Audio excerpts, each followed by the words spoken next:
Hello, and welcome back to the AusCannaPodcast, where we explore the people, stories, and science shaping medical cannabis in Australia and beyond. I'm your host, Christina McMullen, founder of AusCanna Reviews and longtime patient advocate. If you enjoy these conversations and want to support independent cannabis education in Australia, you can shout the show a coffee at buymeacoffee.com/AusCannaPodcast. Every little bit helps keep these microphones on. Today, I'm joined by Alex Fraser. Alex is a Crohn's disease patient turned cannabis advocate, campaigner, and industry professional. He currently works with UK distributor Grow Group, recently founded a patient support service, Patient Protect, and hosts Grow Conversations, a platform focused on honest dialogue between patients and the cannabis industry. Alex sits in a fascinating middle ground.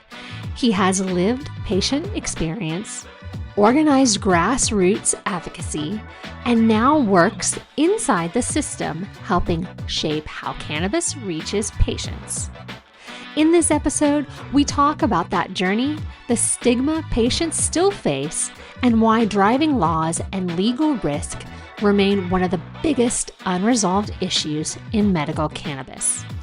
We also dive into Patient Protect, a new legal service for patients navigating arrests and court cases, and what real patient-led change could look like when advocacy meets industry. Before we get into all of that, let's kick things off with some rapid-fire questions.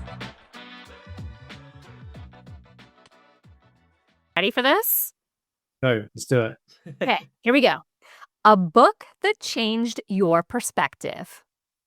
Oh wow, a book that changed my perspective. I'm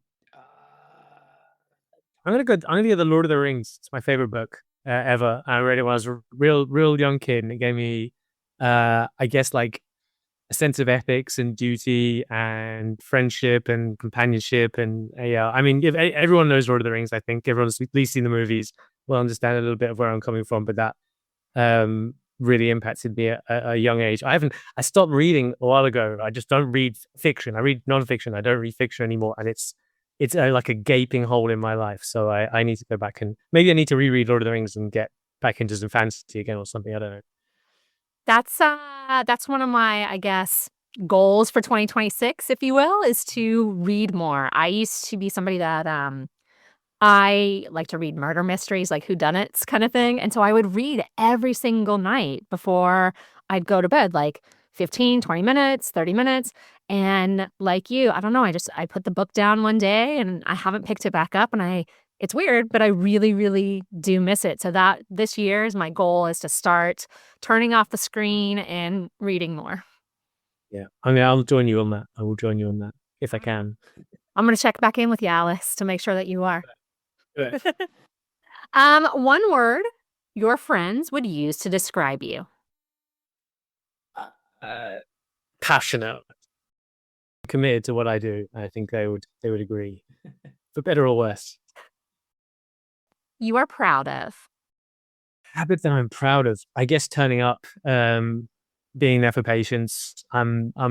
Yeah, like I say, I'm very committed to what I do in medical cannabis, and for better or worse, it means I'm always there on hand, and I'm proud of how long. I guess we'll go into this a bit later on, but how long I've been showing up and doing what I do in this space. So I'm proud of that. I like it. What's your favorite meal? Oh, that's really hard. I just ate like I ordered a big pizza and I ate half a pepperoni pizza. It was so good. Yeah, probably pizza if I'm honest with myself. It's a guilty pleasure, but I do love pizza. I kind of feel like pizza is one of those things that even when it's like mediocre, it's still pretty good. Yeah, it's reliable, isn't it? You're gonna have a good meal. It's gonna be satisfying. Yeah. Yeah. You also know that if there's leftovers, they're gonna be good cold. Oh yeah, exactly. The pizza the next day is almost better, right? So you just can't go wrong. I basically got lunch for myself for tomorrow now as well. It's having a really Exactly. I have a listener submit a question, and it's from Tom in Scottsdale, Tasmania. So, one word you wish would disappear from cannabis conversations. Oh, that's a good what word? From cannabis conversations. That's a really hard one. I judgment, I guess. I'd like there to be. It's obviously it's going to be key in conversations. I don't think it's going anywhere, but I wish it wasn't. I wish that the judgment that the cannabis consumers, and particularly patients face would go away. I really do. That's a good word. I thought the same thing when he submitted it. I was like, oh man, one word. I went with unmotivated. That's a good one. That falls really into that judgment as well. The lazy stoner stereotypes. That's I guess Yeah. 2 words. Absolutely. Yeah. For me, that's a big one because I feel like I run into that a lot, and I'm like, no, no, no, no, no, no. That's a stereotype. That's what you learned watching TV or whatever it is, reefer madness. I'm like, that's not necessarily the truth.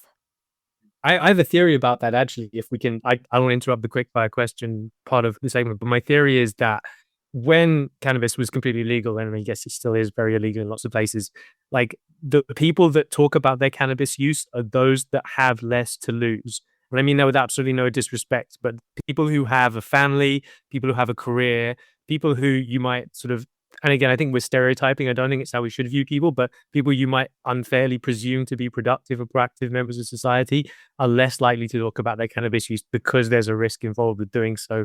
Whereas those who might not have a job, might not have a career, might not have a family, might be younger people, they're more likely to talk openly about it. And I think that's partly where we get this from.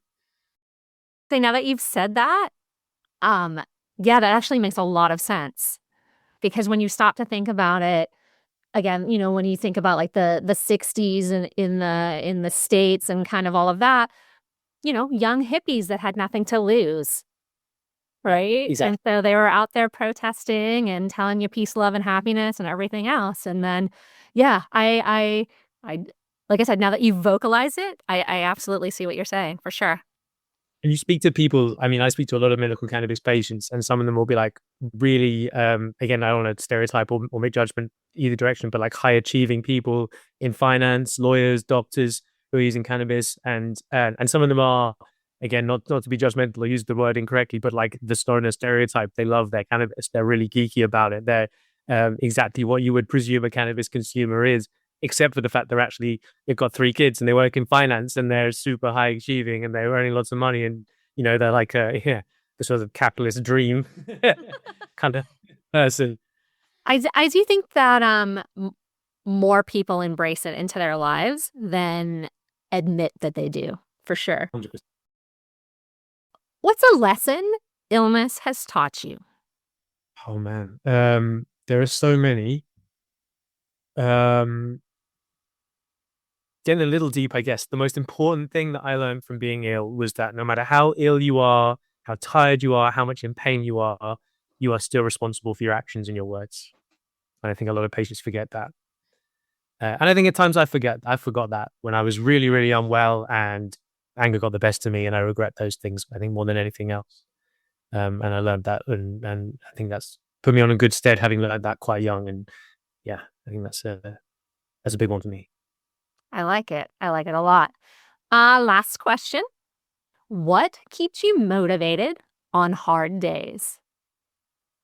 That's a good question. I would say cannabis, frankly. I mean, if I'm having a really hard time, I'll have a vape and have a breath and have that moment and recenter and get back to the core of what I'm trying to do. And I think also when you get feedback from people that you've managed to help. I helped a guy who was had a drug driving charge, and there's a whole thing in the UK where we're allowed to drive. I know in Australia you're not allowed to drive if you have a prescription for cannabis. In the UK, you're allowed to drive as long as you're not impaired. But the police don't always get that right, and sometimes they charge patients. Sometimes they end up in court. And I helped the guy basically keep his driving license. He needed his license to work. He has 4 kids, but 2 of them had health issues, and he needed to take them to hospital. He needed his driving license basically. So he was over the moon. He was giving me a lot of love after that. After we helped him get through that. So yeah, when you've made a difference, definitely helps. Yeah, yeah, I agree with you for sure. That's oh God. I think to myself, we're 10 years into medical cannabis here in Australia, and we're still fighting for the right to be able to drive. And it's sad because no other medication do you get tested at a roadside test. It's really sad. Yeah. We have that same problem here. You get tested the roadside, and in theory, in the law, the roadside test shouldn't matter. You have what's called a medical defense, which basically means we're allowed to have THC in our bodies, but we're not allowed to drive if we're impaired. So the police should be doing impairment tests, not swabs and taking blood samples. They do the swab at the roadside, then you get arrested. You take a blood sample, and that's still happening to a lot of patients in the UK. And then they go to court, and then court is like, oh yeah, that swab doesn't mean anything because you're a prescription patient. So when you go, you're free now. But there's this whole stress and rigmarole of being arrested, being detained, giving a blood sample, having a court case hanging over your head for years sometimes.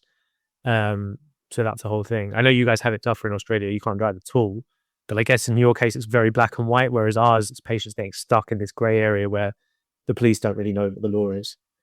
Victoria is making progress in it, right? They did, oh, I can't remember. I think it was March of last year. I can't remember exactly when, but you're still going through what you do in the UK, right? They still take your car, all of that. You still have to go to court, but at least now you can present, hey, I have a medical prescription. This is what it is. In Tasmania, you can drive with it in your system, but there have been some changes.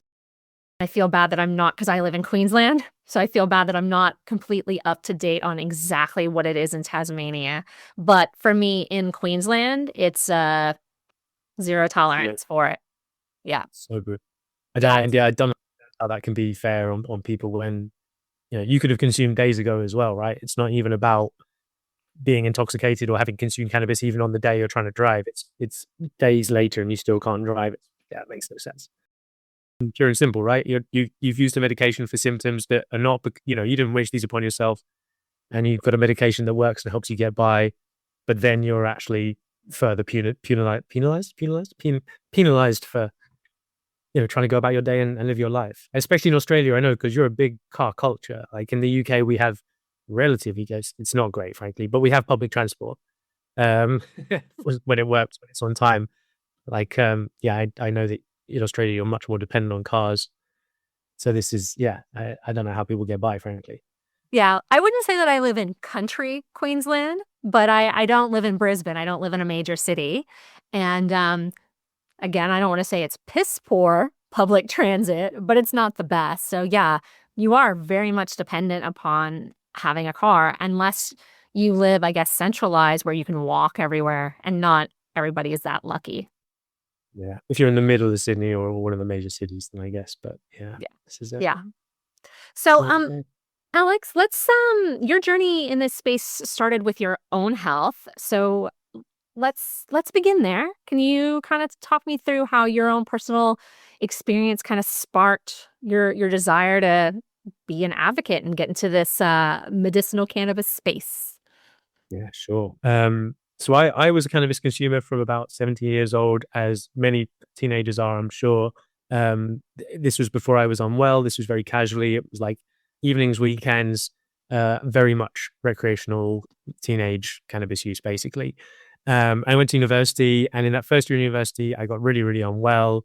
I didn't know what was wrong with me. My stomach was all over the place. I was taking a lot of trips to the toilet. I'm sorry, it's bowel disease. It's going to get a bit graphic. Apologies to those watching and listening. But like, and even before I had a diagnosis or even looked into anything, I think there was sort of a coincidence. I had some cannabis. I think it was helping me sleep. At a certain time, I had anxiety about something. And I realized it really helped my symptoms. It helped my gut, settle my gut. It meant I wasn't feeling so unwell. So even before I knew what was wrong with me, I knew that cannabis was helping me. And then it took a couple of months to get, tests done. I got progressively more and more unwell. I was starting to lose weight. This was in the summer. So I went back to my parents' house, and they were looking after me. And because my parents weren't particularly pro cannabis at the time, they've come around to that since then. But I basically went home and I got more sick because I didn't have any access to cannabis to manage those symptoms.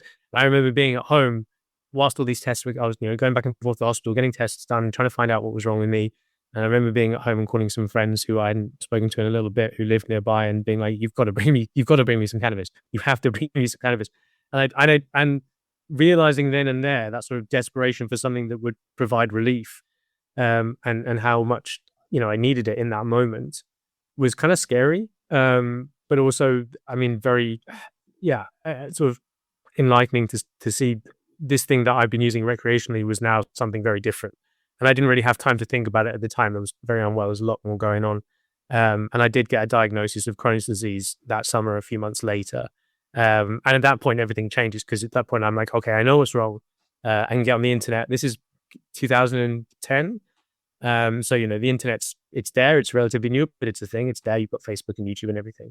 And immediately finding basically Americans who had been like, oh yeah, Crohn's disease and cannabis, and we've been doing this since the 90s. This is well understood. These are the symptoms it's going to help with. These are the Facebook support groups where you can have discussions about cannabis and Crohn's disease. And I learned a huge amount very, very quickly out of necessity, frankly.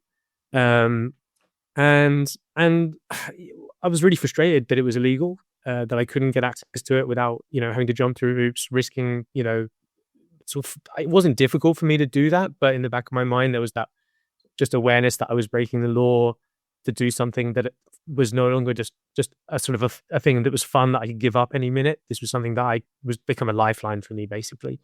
And that frustration just built and built, and I was getting more and more vocal, particularly on social media, talking about how it helped me, talking about the difference it was making for me, and eventually got introduced to other people in the UK who were doing the same thing and feeling the same way. And a group of patients with all sorts of different symptoms and conditions. There's a guy called Clark French, who was very active at the time, who was an MS patient. He's still active in the space as well. And me and Clark and a few other people, we put together an organization called the United Patients Alliance. And that launched in 2014. It's about 4 years after I got diagnosed. There's this long curve of learning and finding the right people. And to cut a long story short, we put this organization together. It was the first organization in the UK. It was a cannabis advocacy organization that only focused on medical access. Up to that point, you had decriminalization, you had people pushing for legalization. There were a lot of people talking about medical applications of cannabis in the space, but there was no organization that just did that and just focused on medical. And we sort of everything in our power to differentiate ourselves. Like, we wouldn't use green in our logos. We used purple in our logos.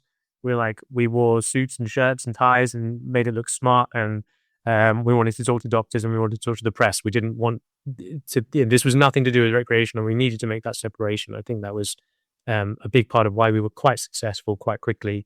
And I was on mainstream TV doing interviews about this within a couple of years, which is crazy to think about now. It didn't take any time for the media to pick up on what we were doing. In 2016, I was on ITV. In 2017, I was on BBC.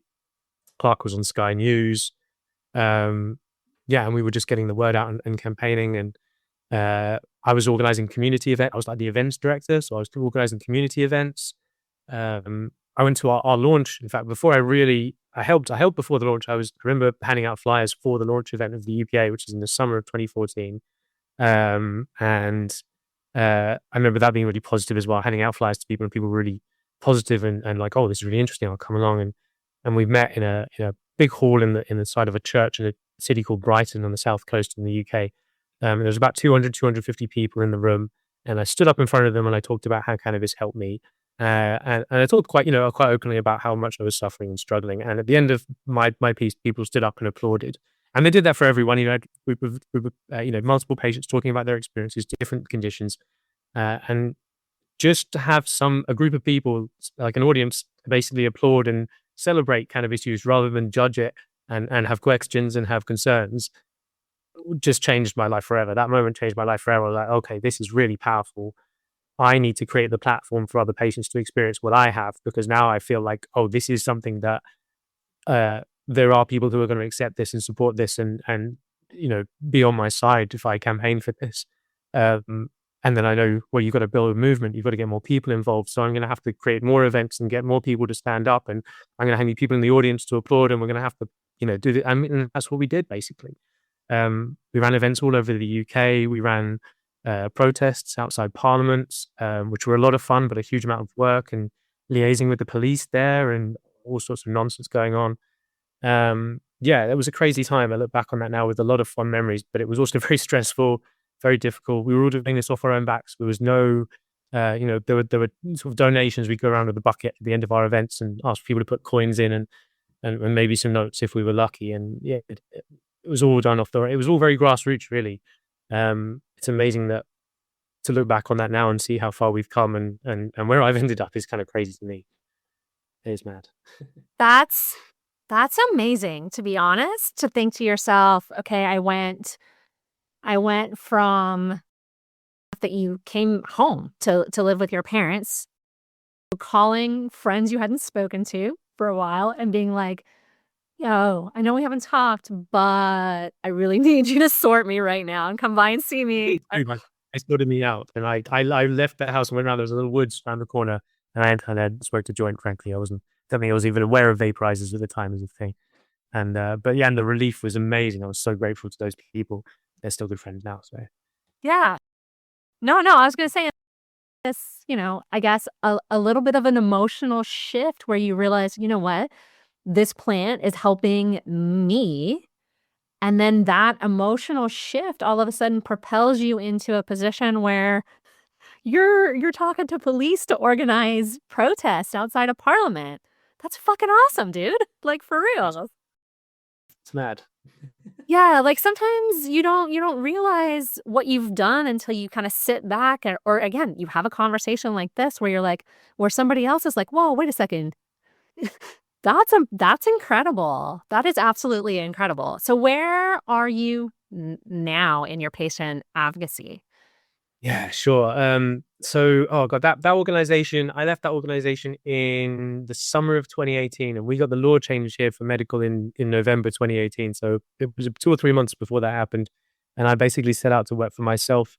Set up a consultancy. I could see the industry was the industry could see something was coming. The industry was sort of descending, I guess, on London, which is not too far from where I lived at the time. I thought, well, there's networking events, there's an industry here. Maybe I can take this a step further. And the law change is incoming, and I was absolutely committed to seeing that through. But it felt like we'd tick that box, and that was going to happen. And so I set up a consultancy. I worked for myself for a company called The Patient Approach, which is long defunct now, but and did that for about 9 months, which was as long as I got working for myself before the company I work for now, Grow. With Grow Group UK now, we'll Grow Biotech at the time. But I met a guy from Grow, and he said, we really love if you would come and speak to us and potentially think about working for us. And tomorrow will be my 7th year anniversary of working at Grow, which is crazy to think about.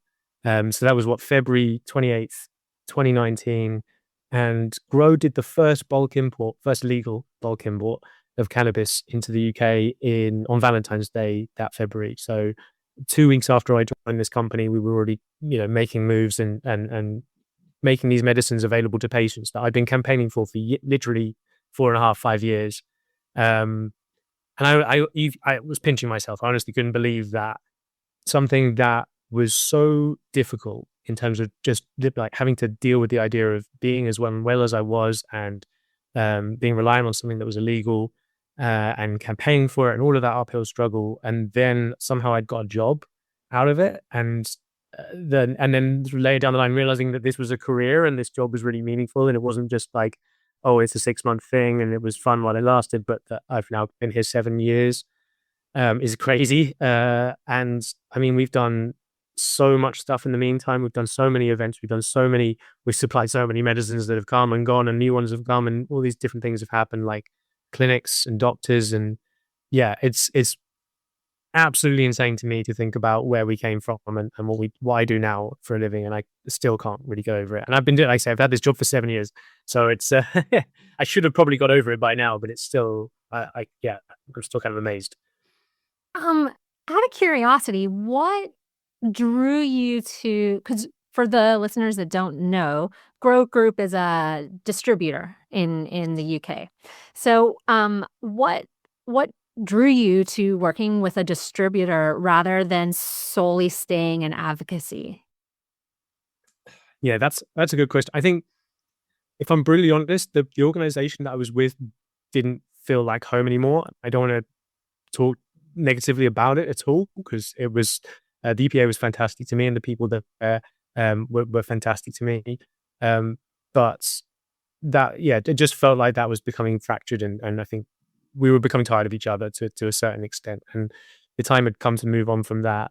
Like I said, then I set out working for myself, and that was great. I loved working for myself, but that's stressful. You don't know where your next, paycheck is going to come from. And to be completely honest and frank, it could have been a terrible decision. I sat down with Grow. They said, we'd love to work with you. What would you like out of this?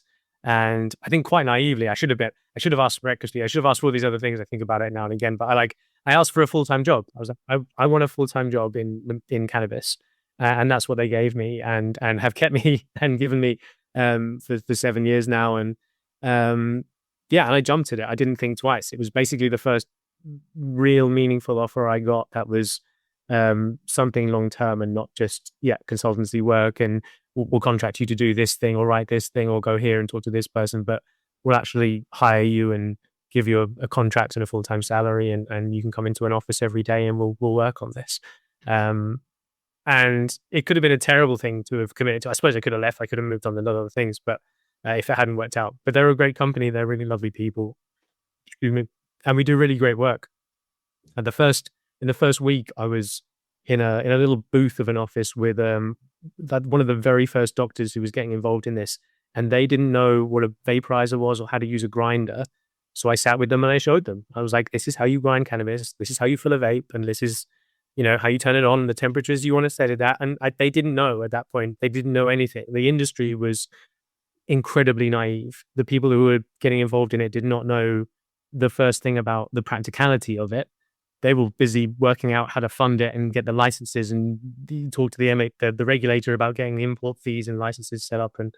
And little me was there with a grinder and a vaporizer in an office. But those things are important too. I think those little practical elements. And understanding how to do that and make the best of that. So it's always been rewarding, and I just stuck with it. I love it, though. That's great that you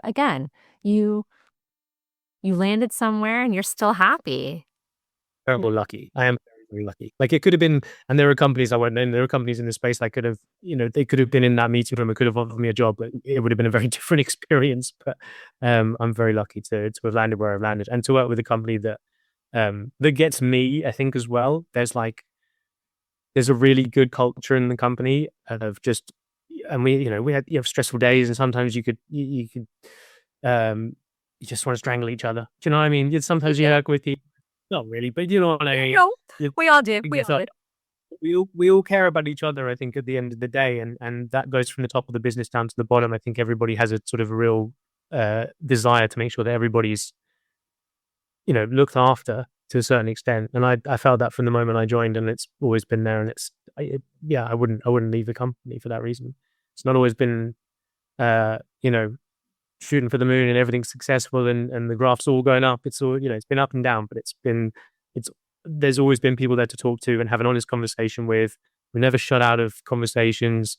The people at the very top of the business always have time for you no matter what's going on. And I'm very lucky, very, very lucky, really, with the company and the people I found there.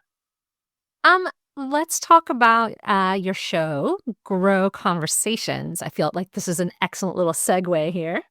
I feel that this space definitely lacks open dialogue and open conversations.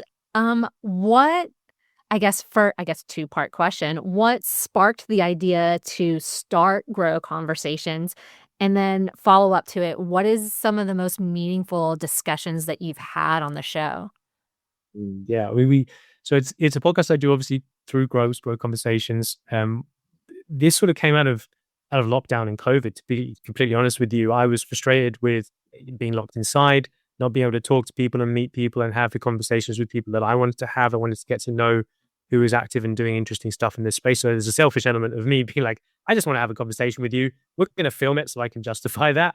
But also the industry is like, I guess it's similar in Australia. It's all video consultations, right? So you're not really speaking to a doctor. It might have changed recently in Australia. I don't know. Germany's changed. I can never keep up with who does video and who has to meet in person. But anyway, our whole industry it's full video consultations. It's patients filling in a form on a website, talking to a doctor for half an hour on the phone, and then a prescription turns up at their door. And I guess that's all well and good. There's nothing really wrong with that in person, but you're not having it's not like you're getting into going to a shop and browse and see what they've got to offer and have a face-to-face conversation and get to know the people who are involved in it. And I thought, well, there's some really interesting people that are running this industry. There's some doctors, scientists, medical professionals, industry professionals. And I think, patients would be like, there was sort of skepticism in the early days. There weren't many patients, we're talking 10, 20,000 people at this point in the early years of COVID. And I think people were skeptical it was real. They were like, this must be a scam. These websites can't be real. This is just illegal cannabis masquerading as a clinic. And I was like, no, these are real doctors and real people. And let's sit down with the conversation and talk to them for an hour, and people can see that they're real and see that they have, genuine human emotions and motivations for doing this and being involved in this. And I guess that leads me on to the second part of your question. I'm very lucky to get to sit down with some of the prescribing doctors in this space, with the most informed and sort of the most cannabis knowledgeable doctors, possibly in the world, but definitely in the UK. I've spoken to researchers who are doing clinical trials into cannabis medicines. I did a whole episode with a woman called Melissa Sturgis from Orlando talking about why cannabis isn't on the NHS. I did a whole episode with a lawyer who I now work with on a whole nother project.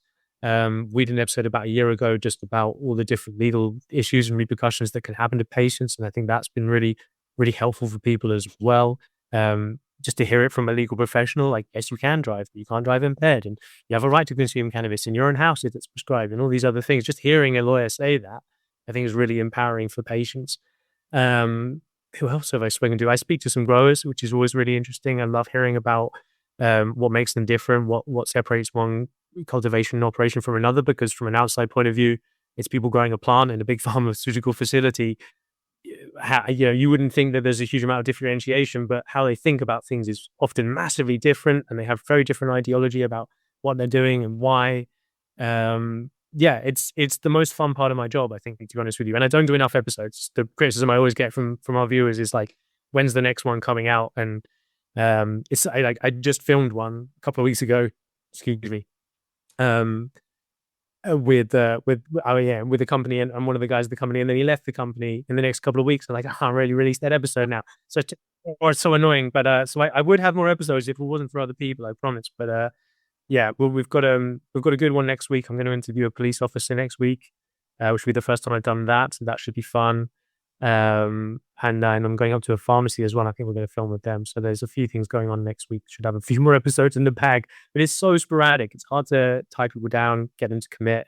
And then, all things go. So I guess we started in sort of mid 2020, and I think I've only really done 30 episodes since then in 5 years, which is terrible. 5-6 years, 5.5 years, which is terrible, really. But it's not. If it was the only thing I did, I'd be doing like one a week. But because it's everything else on top of it, and I've had gaps with my health hasn't been good, and so it's not as consistent as I'd like it to be. But I do love doing it. For me, that's the whole reason I started the podcast. It was basically just an extension of what I was doing. And like you, I felt like there were a lot of interesting people in this space doing phenomenal things. And I felt like I had a platform to give them so they could get the message out. Like you, I am big with transparency in this industry. So I talk to all sorts of people. I talk to patients. I talk to CEOs of companies. I talk to growers. I feel like I should bring a lawyer on after you said that. I was like, oh man, why haven't I had a lawyer on? But I talk to doctors. The right lawyer. Yeah, exactly. I talked to doctors. I've talked to people that were doing clinical trials. And same as you, it's all because transparency. I feel like what you're saying, it's for you with you mentioned, are these scam sites? What's going on with this? Is this just like a legal front? I feel that the transparency is so important when trying to rebuild trust when it comes to cannabis healthcare. Yeah, And that's both sides. So it's trust from patients who are skeptical of healthcare because they might have had a bad experience with it. You have a lot of people who are sort of anti-big pharma, and I guess showing them that the people involved in cannabis, the idea that cannabis companies are big pharma. And there are cannabis companies that are very big and corporate, but then there are doctors and there are people working for these companies who are really compassionate and care about what they do. And then on the other side, you've got the whole medical industry that are skeptical about cannabis and need to hear about cannabis from somebody who's informed, who speaks from a position of authority. So like the ones that I guess I reshare the most often are the psychiatrists. So I've done 2 episodes where I interviewed psychiatrists.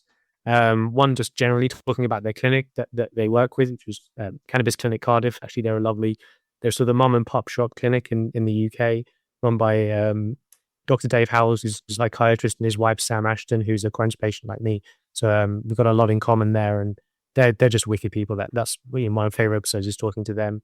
And then another doctor called Dr. Singh, who is just so unbelievably informed about this stuff and speaks from such a deep level of knowledge about mental health, particularly about neurodivergence and autism and ADHD and those things, and how cannabis can help those groups of people as well. And I just think those episodes they're powerful because people talk about cannabis and the impact it has on mental health and the negative impact. Like, okay, but it can do good too. And the people ask for evidence of that. I'm like, well, I can't stand here and parade mental health patients in front of you and show the difference that's made. But here's a doctor who talks about treating them and treating depression and treating, symptoms of autism and all these other things that he sees day in, day out. So, stick his podcast on and I can get on with my job. And hopefully you can work out whatever misconceptions you have by listening to these people. I don't know. Maybe. Let's talk about another one of your projects, because you're a very, very busy guy. Talk about Patient Protect, because that to me feels like it was kind of a direct response to real patient struggles. Let's talk about what was the problem that Patient Protect started or got set up to solve. Yeah, I mean, so I guess it depends how you look at it. So there's the problems that patients are facing, but the problem that I was having was there were too many patients to really be able to provide good support for all of them. There's too many people going through too many things. And it was all, so I have a bit of a social media presence because of Grow Conversations, because of the advocacy. I'm on Facebook and Instagram and TikTok, and people can find me, we'll put the links in the show notes. Whatever. But because of that, and because I'm within the industry, for patients in a Facebook forum and they've said, oh, I've been arrested for driving, even though I've got a prescription, someone will usually tag me in and I do the best that I can for those people. But it was getting to a point, and this with the help of the lawyer that I mentioned earlier, I did the podcast with Robert Jappy, who's a fantastic human being. Frankly, he's a great lawyer, but he's a really fantastic human being. And between me and him, we were giving a lot of our time, a lot of our energy to helping patients who coming from all the clinics in the UK, coming from we just did our best whenever we could. And it just got to a point last year we were having a meeting, we walk around the park near where he works, and we were just like, we can't manage this. This is not something we can continue to do pro bono. Plus, we're sort of giving legal advice, and it's coming out of nowhere, and it's happening over Facebook. It's not always the best way to be doing these things, frankly. And Robert was like, look, we formalize this and we create a business out of it, a sustainable system out of it, or we have to sort of give it up. And I was like, well, I'm not going to give it up because patients really do need help. I'm probably preaching a bit to the choir when I'm talking to your listeners about this, but you'll know patients with prescriptions come up against discrimination from their employers, their landlords, from the police, who don't know the law necessarily. There are all sorts of other little nuanced areas that you wouldn't consider. One of them that keeps coming up is child custody. So two people who are going through divorce proceedings, fighting over custody of their children, who gets to see them, how much they get to see them. And one side uses the other one's cannabis prescription as a reason why they're not responsible for looking after their children.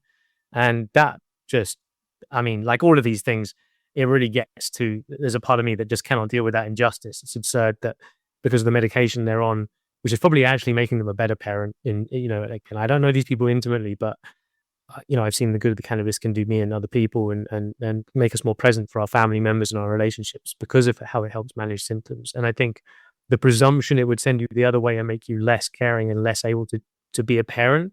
Hans, I'm not a parent, just to be clear. I'm not in that position myself, but it still ranks with me in a way that I just can't allow it, basically.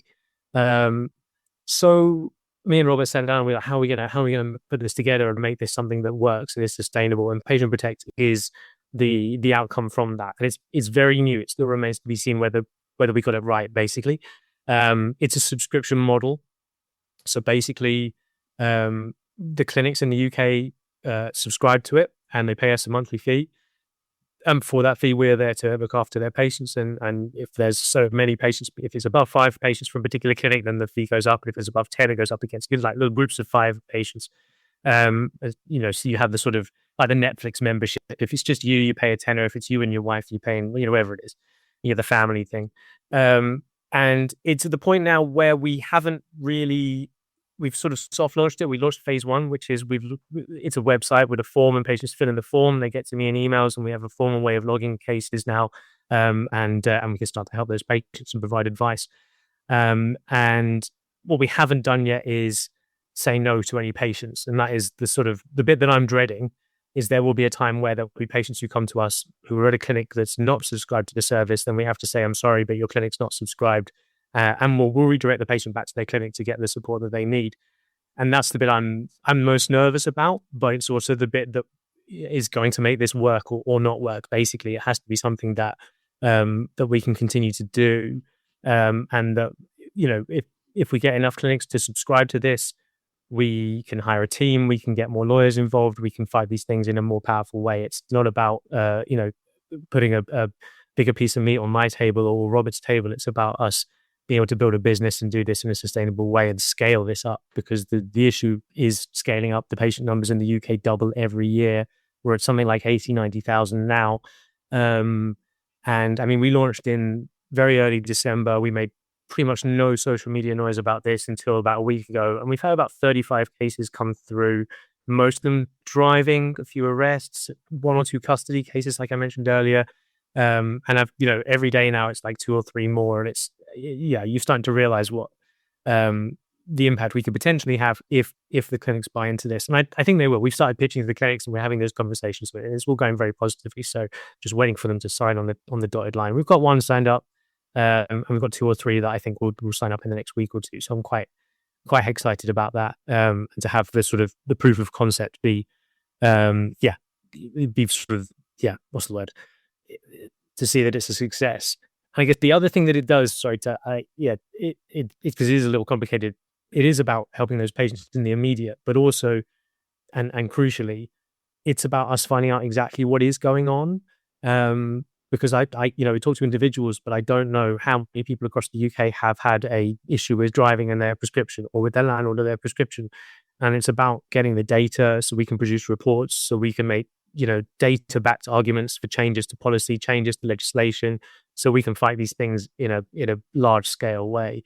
And we have a law firm in the background that is an expert in group litigation. So if we have a number of patients who have all experienced the same issue, maybe with the same police force, we can loop those cases together and maybe make a case against the force or even against the whole of the police in the UK. So not proposing that this ends with me suing all of the police, but it's a possible outcome.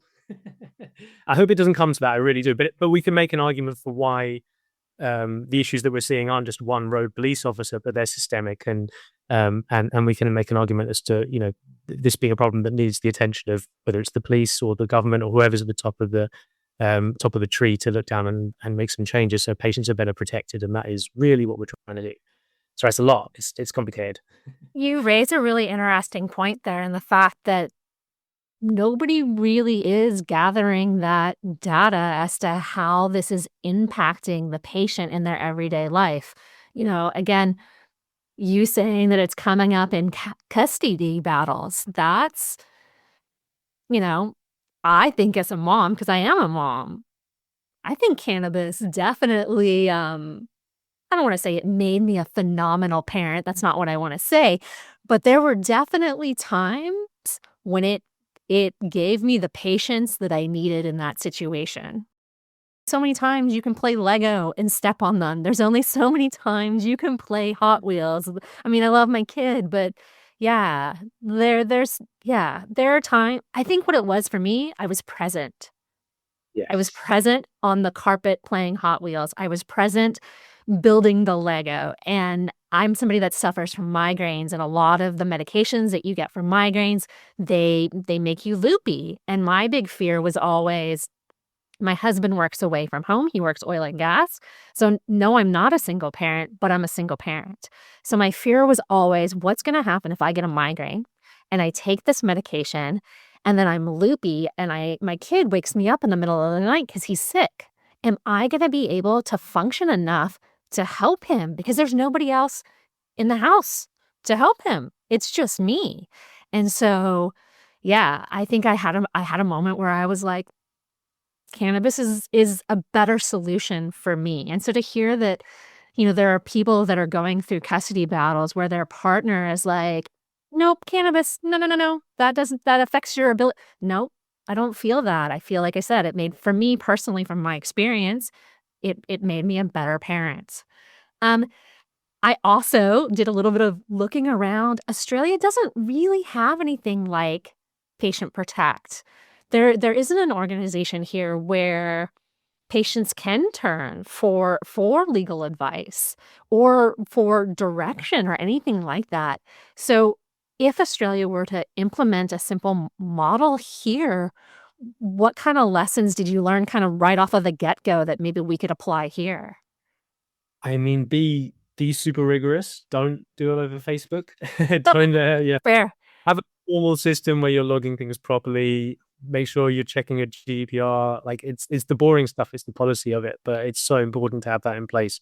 So that I'm protected in what I do, because if I give someone some advice and it turns out to not help them, or impacts their life in a negative way, I don't want to have them sue me. I don't want to them to turn around and be like, well, this is what have you done, Alex, sort of a thing. So I think that's really, really key.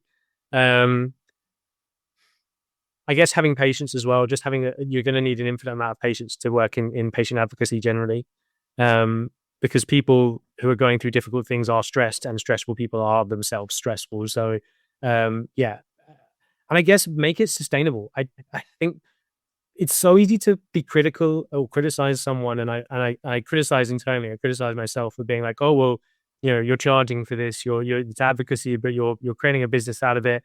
You're like, oh well, it's going to end up corporate and this, that, the other. But actually, we have people in the UK who've given their time so generously that it's run them down, and they've had to quit. They've had to back down from what they were doing, and I just think, well, that's really sad, because those people were fantastic. And I hope I'm in a position at some point with Patient Protect where I can hire those people and get them back involved again and get them back in the game.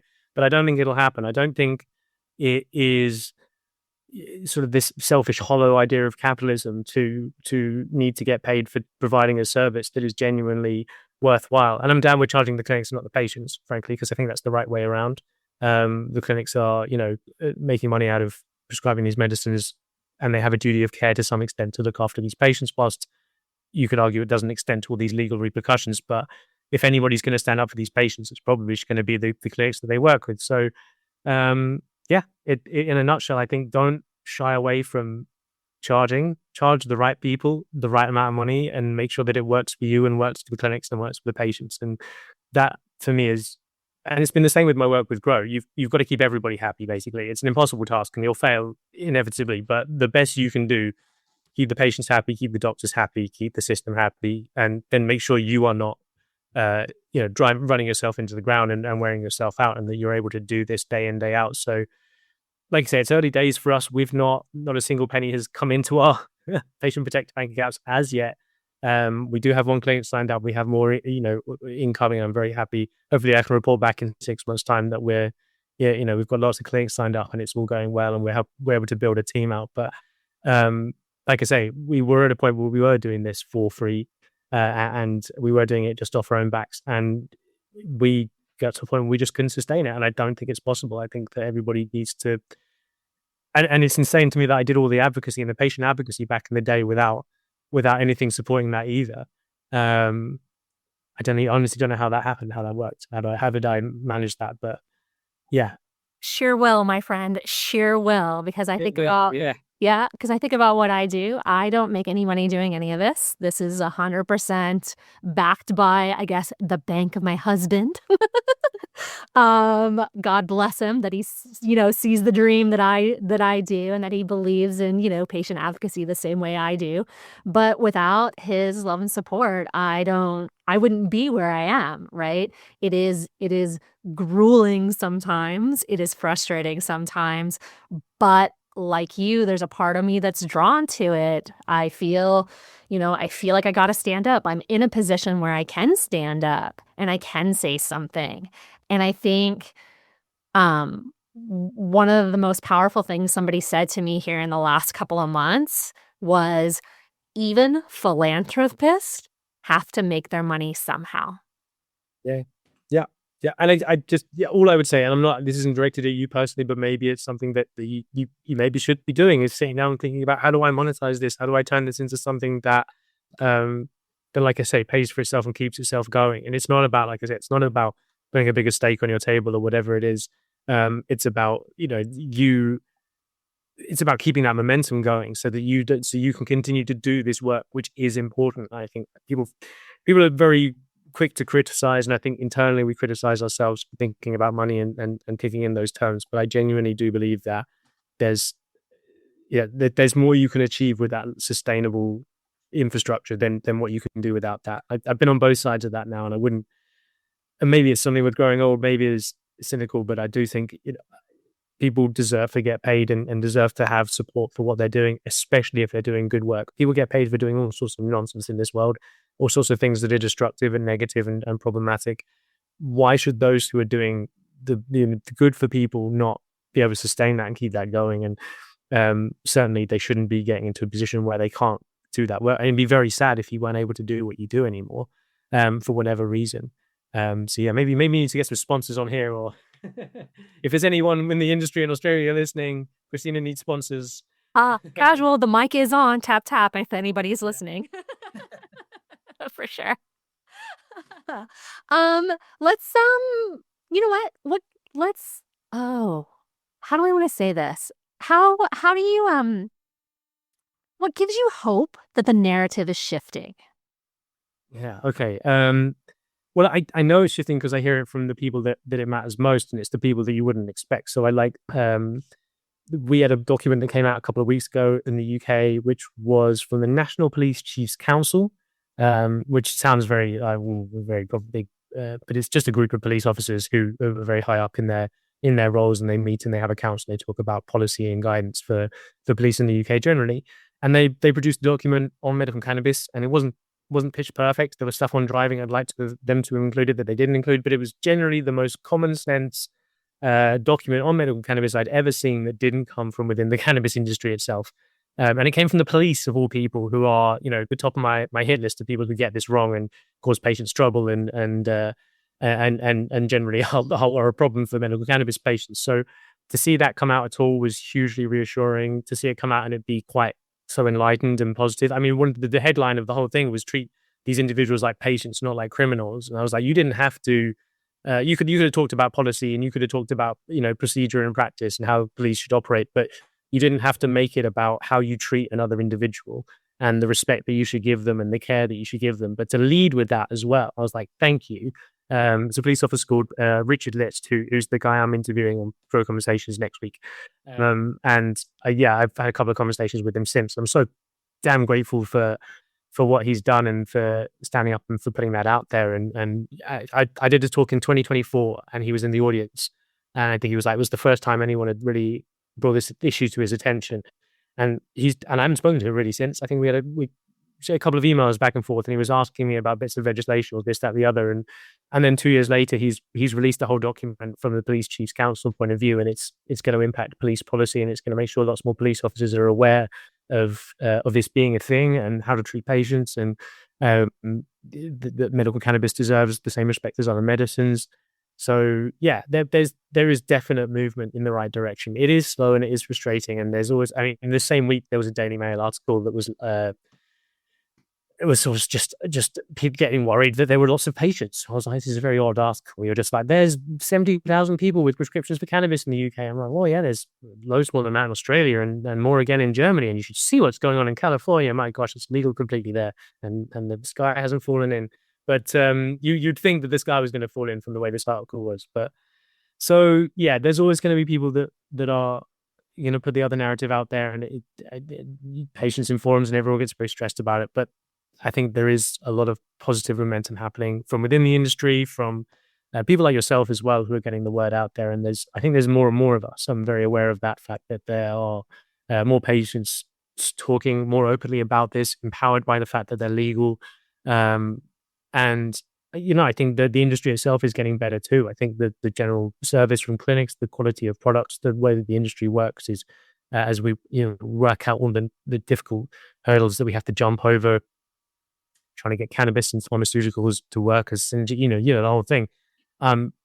Just really happy that seems to be moving in a very positive direction, and patients seem to be getting a better experience out of things. I used to do a lot of work advocating for patients sort of against their clinic and being like, well, no, you have a duty of care to do this, that, the other. And I don't do that anymore because the clinics get it. And that's really satisfying too. So the industry's getting better. Even the police are working it out. Like there's, I truly do believe that there will be a sort of tipping point where this sort of general, and it's happened in other countries. That's the other thing. You don't talk to, like I was on holiday in Greece, and I did with my wife, and we did a food walking tour, which was, she's a real foodie, and I love to eat, so it's great.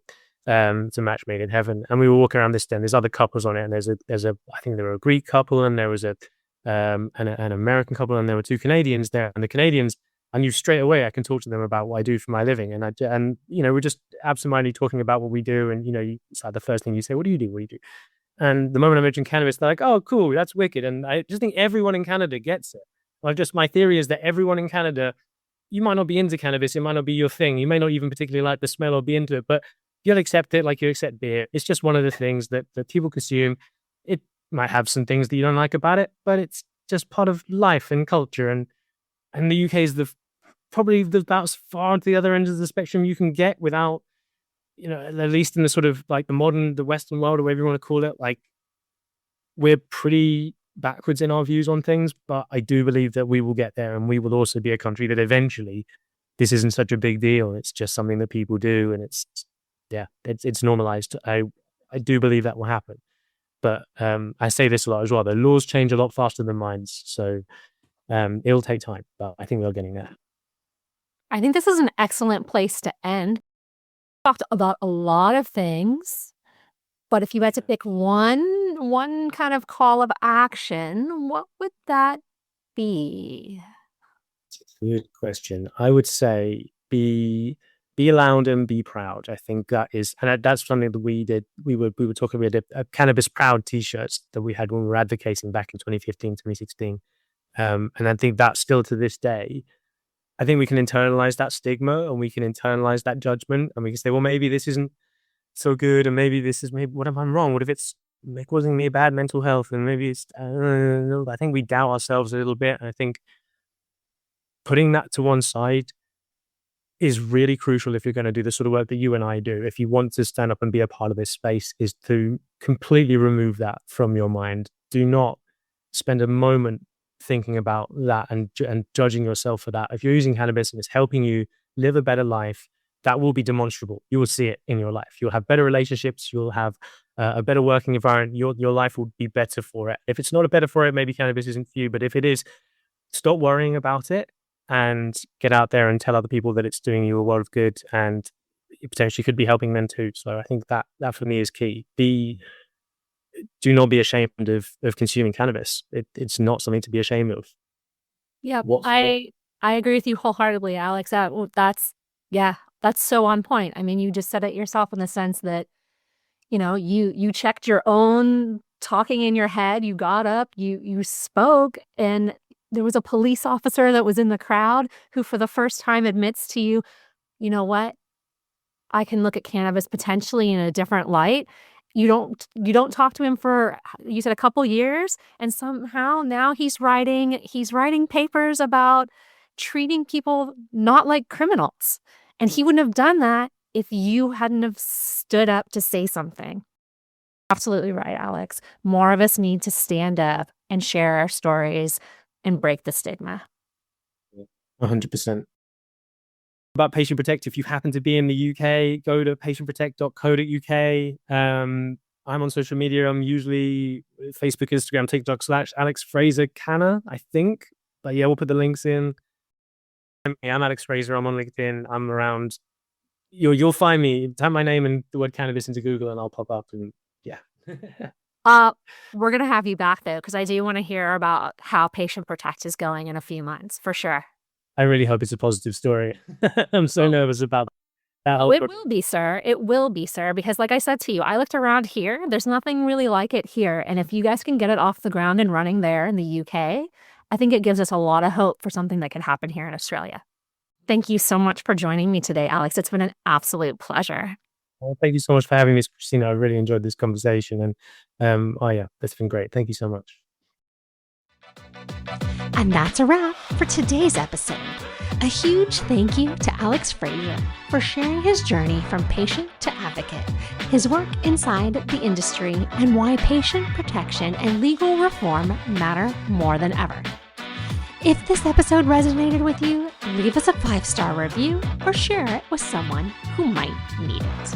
You can also support the show directly at buymeacoffee.com/AusCannaPodcast. Until we meet again, friends, thank you for taking time out of your busy schedule to listen.